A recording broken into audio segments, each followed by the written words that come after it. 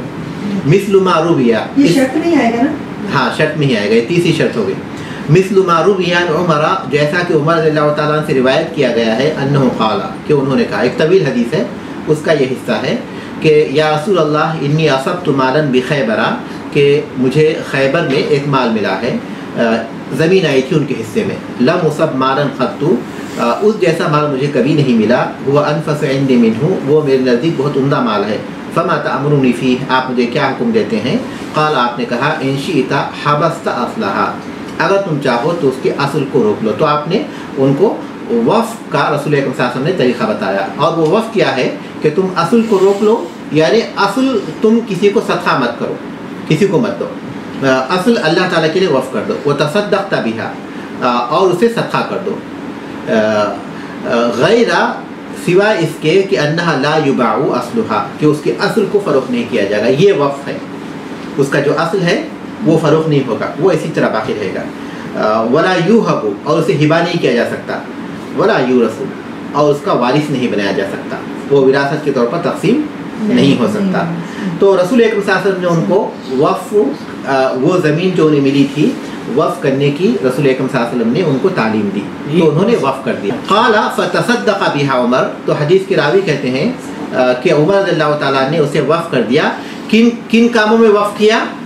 اسی کو یہ دلیل دے رہے ہیں کہ فی الفقراء، فقراء کے لیے، فقراء کی ضرورتوں کے لیے. وفی القربہ، اور قرابت داروں کے لیے. وفی الرقاب، اور غلامی کے آزاد کرنے کے لیے، غلاموں کو آزاد کرنے کے لیے. وفی سبیل اللہ، اور اللہ کے راستے میں جہاد کرنے والوں کے لیے.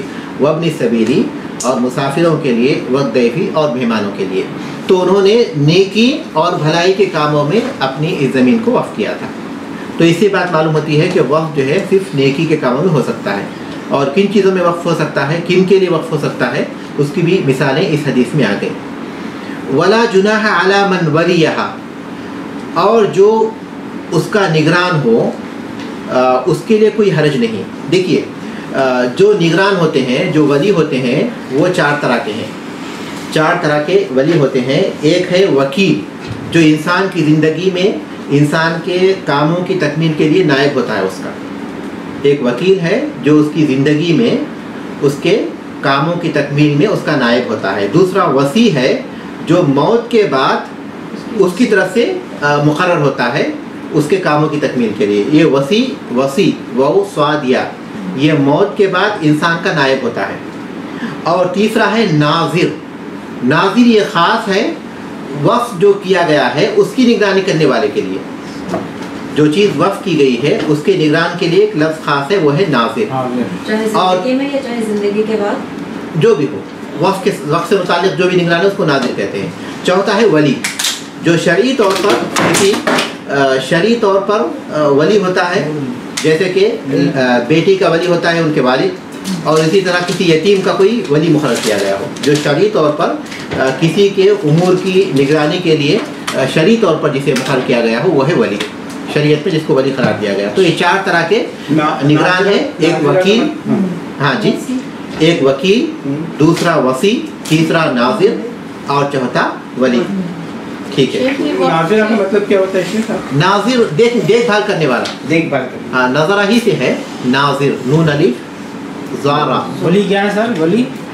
ولی تو وہ ہے جو شرعی طور پر جسے ولی بنایا گیا ہے کسی، جیسے لڑکی کا ولی ہے، اور اسی طرح جو ہے یتیم کا ولی ہے. شیخ وقف کے بارے میں پوچھنا چاہ رہی ذمہ دار کہ وقف جو ہے وہ حکومت کو ہی کیا جاتا ہے صرف؟ نہیں، ضروری نہیں ہے. یعنی پھر جو اس کے ایک بندہ خود بھی کر سکتا ہے وقف اور خود ہی ناظر بھی رکھ لے؟ ہاں ممکن ہے، لیکن بنیادی طور پر اس کی صحیح طور پر دیکھ بھال کرنے کے لیے حکومت اس کو اپنی نگرانی میں لینے کا طریقہ بن چکا ہے. اچھا، تاکہ پھر اس پر کوئی قبضہ نہ کر سکے. مطلب شرعی ورنہ صحیح طور پر کوئی پابندی نہیں. ہاں صحیح طور پر وہ کسی کو بھی نگران بنا دے گا، بنا کر اس کو بولے گا کہ یہ میرے لیے وقف ہے، تم اس کے نگران، یہ میں وقف کر چکا ہوں. ولا جناح علی من ولیہا، جو اس کا نگران ہوگا اس کے لیے کوئی حرج نہیں ہے. کس کا نگران ہوگا؟ وہ وقف کی چیز کا. ان یاکل منھا بالمعروف، کہ معروف طریقے سے اس میں کھائے، کیونکہ وہ نگرانی کر رہا ہے تو معروف طریقے سے وہ اس کا بدلہ لے سکتا ہے، اس کا اجر لے سکتا ہے. وَيُطْعِمَ صَدِيقًا اور اپنے کسی دوست کو رشتہ دار کو کھلا بھی سکتا ہے اس میں سے، لیکن غیر متمول فیہ، وہ صرف اپنی یہ ضرورت پوری کر سکتا ہے، ذخیرہ نہیں کر سکتا اس چیز کو، اس چیز کو لے کر وہ جمع نہیں کر سکتا، صرف اپنی ضرورت پوری کر سکتا ہے۔ وَيَصِحُّ الْوَقْفُ، یہاں ایک بات مکمل ہو گئی، وَيَصِحُّ الْوَقْفُ بِالْقَوْلِ وَالْفِعْلِ الدَّالِّ عَلَيْهِ، اور وقف درست ہے کسی قول کے ذریعے بھی یا پھر فعل کے ذریعے بھی جو اس پر دلالت کرے۔ قول تو واضح ہو سکتا ہے، وہ یہ کہے کہ میں نے اسے اللہ کی خاطر وقف کر دیا، یا میں نے اسے اللہ کی خاطر روک دیا، اللہ کی خاطر اس چیز کو میں نے روک دیا، یا پھر میں اس کو ہمیشہ کے لیے صدقہ کر رہا ہوں اللہ کے لیے، ہمیشہ کے لیے میں اس کو اللہ تعالیٰ کے لیے صدقہ کر رہا ہوں۔ تو یہ قول کے ذریعے اگر یہ کہے گا تو گویا وقف ہو جائے گی، یا پھر فعل کے ذریعے بھی، لیکن فعل کے موقع پر اسے کوئی قرینہ ہوگا، یعنی کوئی ایسی دلیل ہوگی جو اس بات پر دلالت کرے گی کہ یہ اللہ کے راستے میں اسے وقف کر چکا ہے۔ اس کی مثالیں دے رہے ہیں مولوی رحمۃ اللہ علیہ، آگے دے رہے ہیں کیسے، مثل ان یبنی مسجدا ویأذن فی الصلاۃ فیہ، مثال کے طور پر وہ ایک مسجد بنائے اور لوگوں کو اس میں نماز پڑھنے کے لیے کہے، تو گویا یہ فعلی دلیل ہوگی اس بات کی کہ اس نے اللہ کے لیے وقف کر دیا ہے، ٹھیک ہے۔ وہ او سقایۃ ویشرعها للناس، اور پھر اسی طرح وہ کوئی کنواں بنوائے پینے کی چیز جس سے پانی پیا جاتا ہے، اور پھر اسے لوگوں کو اجازت دے دے اس سے فائدہ اٹھانے کی، ولا یہ تو اس طرح جو ہے وقف درست ہوگا۔ وقف جو ہے کسی وقف کیسے ہوتا ہے، وہ قول کے ذریعے بھی ہو سکتا ہے، فعل کے ذریعے بھی ہو سکتا ہے۔ قول کے ذریعے وہ قول جو بالکل واضح ہے، اور فعل کے ذریعے ایسا فعل جو جس کے ساتھ کوئی قرینہ ہو جو اس پر دلالت کر دے کہ اس نے اللہ کے لیے وقف کر دیا ہے۔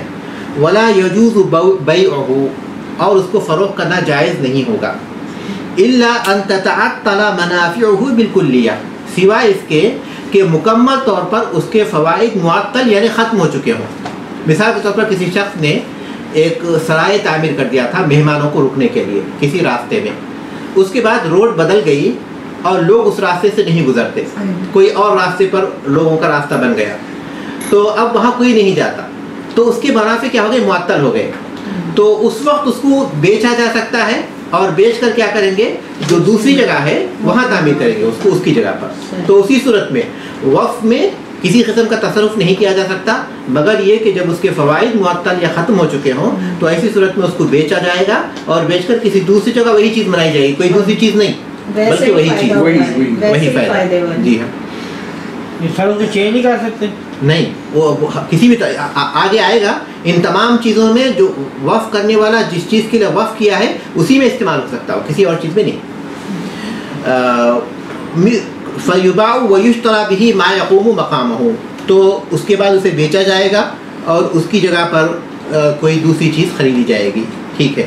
وَالْفَرَسُ الْحَبِيثُ، اسی طرح وہ گھوڑا جو کہ وقف کر دیا گیا ہو اللہ کے راستے میں جہاد کرنے کے لیے، کسی نے گھوڑا وقف کر دیا تھا اللہ کے راستے میں جہاد کرنے کے لیے۔ حبیث کا مطلب حبیث یعنی وہی اوپر سے ہم جو پڑھ رہے ہیں روکا ہوا، یعنی موقوف فی سبیل اللہ۔ والفرس الحبیث، اور اللہ کے راستے میں وقف کیا ہوا گھوڑا، اذا لم یصلح للغزو، اگر وہ جنگ کے لیے وہ اہل نہیں ہوگا، بوڑھا ہو جائے اور جنگ میں حصہ لینے کے لیے قابل نہ رہے تو اسے بیچا جائے گا۔ بیا واشتری بہ ما یصلح للجہاد، تو اس کی جگہ پر دوسرے گھوڑے کو خریدا جائے گا جو جہاد کرنے کے لیے اہل ہو۔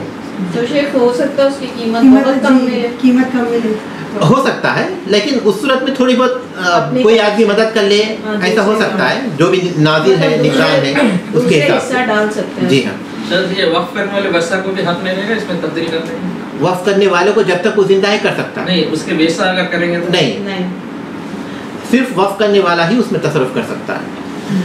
والمسجد اذا لم ينتفع به في مكانه، اور مسجد سے اگر اس کی جگہ پر جہاں وہ مسجد ہے اس سے فائدہ اٹھایا نہ جا سکتا ہو، مثال کے طور پر کوئی مسجد تعمیر کیے تھے اور اللہ تبارک تعالیٰ کے راستے وقفی ہوتی ہے مسجد، اگر کوئی شخص یہ کہتا ہے کہ یہ میری زمین ہے اور وہ پراپرٹی بھی اس کے نام پر ہوتی ہے اور میں اس کی جگہ پر مسجد بنا رہا ہوں، آپ اس میں نماز پڑھیے، تب بھی وہ وقفی ہوگی، کیونکہ اللہ کی زمین مسجد جو ہے یہ صرف اللہ تبارک تعالیٰ ہی کی خالص ہوتی ہے، کسی کی پراپرٹی نہیں ہو سکتی وہ، تو مسجد ہر حال میں وقفی ہوتی ہے۔ تو اس کی جو وہ اس کا یہ کہنا کہ میں اس کا مالک رہوں گا وہ باطل ہو جائے گا، لیکن وقف اس کا صحیح ہو جائے گا، اس کا وقف کرنا صحیح ہو جائے گا لیکن اس کا مالک ہے نا وہ باطل ہو جائے گا. تو اگر کوئی کسی جگہ پر مسجد تعمیر کر دے اس کے بعد جو ہے پھر وہاں رہنے والے لوگ کسی دوسری جگہ منتقل ہو جائے اور وہ جگہ ویران ہو جائے, اب وہ مسجد کوئی وہاں نماز پڑھنے والا نہیں, جیسا کہ ہندوستان میں بہت سی ایسی مساجد ہیں وہ مسجدیں ویران ہیں, یا پھر یہ کہ وہ مسجد تنگ ہو چکی ہے اتنی کہ اب اس کو وسیع کرنے کی کوئی گنجائش نہیں ہے اس جگہ پر جہاں مسجد ہے. ہر جگہ گھر ہیں جو مل لے رہے ہیں اور پھر کہیں وسیع نہیں کیا جا سکتا اس کو, تو ویسے موقع پر مسجد کو جو ہے بیچ کر کسی دوسری جگہ پر جہاں لوگ ہوں نماز پڑھنے کے لیے, وہاں آبادی جہاں ہو, وہاں اس مسجد کو خریدا جا سکتا ہے. والمسجد اذا لم ينتفع به في مكانه, اور مسجد سے اگر اس کی جگہ پر فائدہ اٹھانا ممکن نہ ہو تو بیع اسے بیچا جائے گا, ونقل الى مكان ينتفع به, اور اسے نقل کیا جائے گا ایسے مقام پر جہاں اس سے فائدہ اٹھایا جائے. وَيُرْجَعُ فِي الْوَقْفِ, اب یہ دیکھیں یہ ایک اہم بات ہے کہ وقف کے سلسلے میں لوٹا جائے گا, یعنی اس کے قول کو فیصل مانا جائے گا, اسی کے قول کو فیصل مانا جائے گا. کس کی طرف لوٹیں گے؟ کس چیز میں؟ وقف کے سلسلے میں, کہ وہ کہہ رہا ہے کہ میں نے وقف کر دیا. وہ مصرفی ہی, اور اس کے اخراجات کی تحدید کے سلسلے میں کہ اس میں جو آئے گا تو اس میں سے جو خرچ کریں گے تو وہ کہے گا کہ فلاں کو خرچ کریں, ٹھیک ہے, اخراجات کی تحدید کے سلسلے میں. وہ شروط ہی, اور اس کی کیا کیا شروط ہوں گے, یعنی وقف کرنے کے سلسلے میں, اور پھر اس کے جو اخراجات ہیں اس کو کہاں خرچ کرنا اس کی تحدید کے سلسلے میں, اور پھر اس کی کیا شرطیں ہوں گی, اس کی کیا شرطیں ہوں گی, اس کی شروط کے سلسلے میں کہ میں جو ہے اس شخص کو فائدہ اٹھانے کے بارے میں کہتا ہوں جس کو جو ہے کھانے پینے کے لیے کوئی چیز نہ ہو, یا پھر یہ کہ جس کے پاس آمدنی کا کوئی ذریعہ نہ ہو, جو بھی وہ شرطیں لگائے گا اس کے وقت سے فائدہ اٹھانے کے لیے. اگر شرط نہیں لگائے گا تو اس میں کیا ہوگا؟ کوئی بات نہیں, تو پھر کوئی بات نہیں. ہاں, اگر مطلب یہ کہ ان تمام چیزوں میں کس طرف لوٹیں گے وہ بتا رہے ہیں, کس کی بات کو ہم فیصل مانیں گے, وقف کے سلسلے میں, اور پھر اسے اخراجات کی تحدید کے سلسلے میں, اس کی شروط کے سلسلے میں, اور اس کی ترتیب کے سلسلے میں. جیسے وہ کہے کہ میں یہ گھر اس مساکین کے لیے وقف کرتا ہوں, مساکین کے لیے مطلب یہ کہ ہمارے محلے کے مساکین کے لیے وقف کرتا ہوں, ٹھیک ہے, محلے کے مساکین کے لیے. اس کے بعد پھر اپنے گاؤں کے مساکین کے لیے وقف کرتا ہوں. ایک ترتیب اس نے بتا دی. تو جب تک محلے کے مساکین موجود ہیں تب تک پھر وہ گاؤں کے مساکین تک نہیں پہنچے گی وہ چیز. جب محلے کے مساکین جو ہے اتفاق سے وہ مالدار بن جاتے ہیں سب کے سب, یا کسی دوسرے مقام پر چلے جاتے ہیں, تب ان کے پاس پہنچے گی. ایک ترتیب اگر وہ بتا دیتا ہے. ان تمام چیزوں میں جو ہے لوٹا جائے گا وہ ادخال منشا بصفت, اور جس کو چاہے وہ کسی صفت کے ذریعے داخل کرنے کے سلسلے. مثال کے طور پر وہ کہے کہ میرا یہ جو گھر ہے یہ وقف ہے طلباء کے لیے, طلبۃ العلم کے لیے, تو اس نے خاص نہیں کیا کسی کو, بلکہ ایک صفت بتا دی کہ ان لوگوں کے لیے جو کہ علم حاصل کرتے ہیں, جو شرعی علم کو حاصل کرتے ہیں. وہ اخراج ہی, اور کسی کو نکالنے کے سلسلے میں کہ فلاں لوگ پھر اس سے استفادہ نہیں کر سکتے. ان تمام چیزوں میں مؤلف رحمۃ اللہ کہتے ہیں کہ یرجع الی شرط الواقف, وقف کرنے والے کے شرط کی طرف لوٹیں گے. وقف کرنے والے نے جو کہا ہے اسی کو نافذ کریں گے. کن چیزوں میں؟ کن کے لیے؟ اس کی شروط کے لیے بھی, اس کی ترتیب کے لیے بھی, اور اس میں کس کو باقی رکھنا ہے, کس کو نکالنا, اس کے لیے بھی, اس کی صفات کے سلسلے میں بھی, اور اس کے اخراجات کی تحدید کے سلسلے میں. تو اس میں کیا, اسی طرح اس کے بعد کہتے ہیں وَكَذَلِكَ النَّاظِرُ فِيهِ وَالنَّفَقَةُ عَلَيْهِ, اسی طرح اس کا جو نگران کار ہے اس کے سلسلے میں بھی, اور اس پر خرچ کرنے کے سلسلے میں بھی واقف کی جو شرط ہے اسی طرف لوٹیں گے. اگر وہ کہتا ہے کہ اس کے جو نگران کریں گے, اس کی جو نگرانی کریں گے, ان کو جو ہے 5,000 ریال اس میں سے خرچ دیا جائے تو وہ دیا جائے گا.